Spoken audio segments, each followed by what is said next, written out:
रात का अंधेरा घना हो चला था। घड़ी की सुइयां 12 के करीब पहुंच रही थीं। सूरजगढ़ गांव के पास स्थित वह जंगल अपने खौफनाक किस्सों के लिए मशहूर था।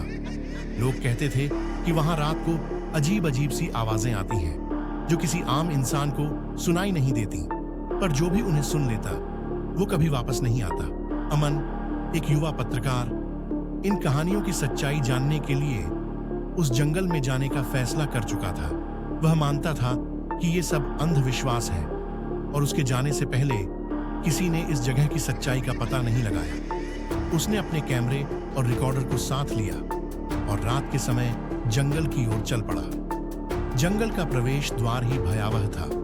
पुराने और सूखे पेड़ जो अजीबोगरीब आकृतियों में मरोड़े हुए थे, जैसे किसी ने उन्हें जबरदस्ती मोड़ा हो। अमन ने जैसे ही पहला कदम जंगल में रखा, उसे अचानक से ठंड का एहसास हुआ, जबकि मौसम बिल्कुल सामान्य था।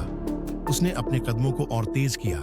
उसके अंदर एक अजीब सी बेचैनी होने लगी थी, लेकिन उसने इसे नजरअंदाज कर आगे बढ़ने का निश्चय किया।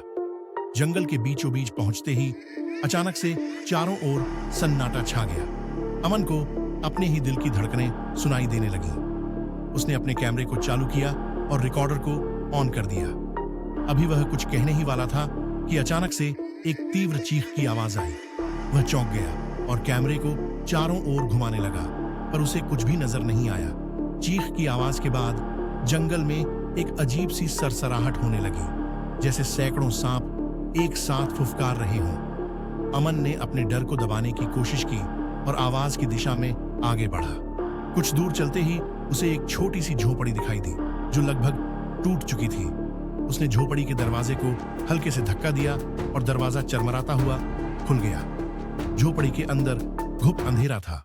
अमन ने अपने टॉर्च को चालू किया और इधर उधर देखने लगा।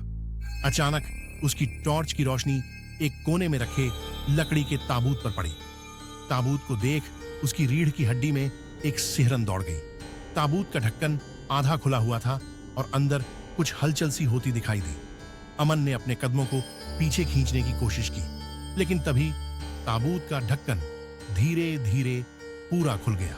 अंदर से एक कंकाल बाहर निकला, जिसकी आंखों की जगह दो जलती हुई लाल बत्तियां चमक रही थीं। कंकाल ने अपनी हड्डियों से भरे हाथ को अमन की ओर बढ़ाया। अमन के पैरों ने मानो उसकी बात सुननी बंद कर दी थी। वह जड़वत खड़ा रहा। उसकी आंखों में डर के सिवा कुछ नहीं था। तभी कंकाल की ओर से एक भयानक आवाज आई, तू भी अब इसी जंगल का हिस्सा बन जाएगा। अमन ने पूरी ताकत से चीखने की कोशिश की, लेकिन आवाज उसके गले में ही फंस गई और फिर अचानक से सब कुछ काला हो गया। अगली सुबह सूरजगढ़ गांव में अमन का कैमरा और रिकॉर्डर मिला, लेकिन अमन का कोई पता नहीं चला। उसके कैमरे में रिकॉर्ड हुई आखिरी तस्वीर में अमन का चेहरा हताशा और भय से भरा हुआ था और उसके पीछे वही जलती आंखों वाला कंकाल खड़ा था। लोग कहते हैं कि उस रात से जंगल की आवाजें और भी डरावनी हो गई हैं। कोई नहीं जानता कि अमन के साथ क्या हुआ, पर कोई भी अब उस जंगल की तरफ जाने की हिम्मत नहीं करता।